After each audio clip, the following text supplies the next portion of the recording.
Stephanie, you also wrote about space junk, that there is, you mentioned at the outset, how many more launches are going up, how much more activity is happening in the space race. This is also creating an enormous amount of space junk. So could you sum up the problem there and what both the government and some of these private companies are doing to deal with it? Yeah, absolutely. I mean, as we send more things into space, logically, it's just getting more crowded. And, it's easy to think about space as infinite, of course, but the reality is that the parts of space that we use, low Earth orbit, is finite. We move in, in orbital lanes that are getting very crowded, and that will lead to more collisions, and it will lead to the risk of, when things collide, falling out of space.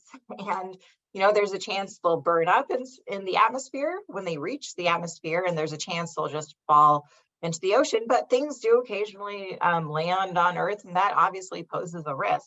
And even if things don't crash land on Earth, crashes in space can have, a countless number of impacts here on Earth. If our satellites go down, that would be a huge deal. And you just can't predict what kind of outcome it would have. So there are companies that are, taking this really seriously, because space is a global commons. If one person has a problem, everybody has a problem. So I spoke with the chief scientist from Privateer, which is actually a Steve Wozniak-backed venture that's working to create more visibility in space, which is kind of step one. You can't clean up the mess if you can't see the mess.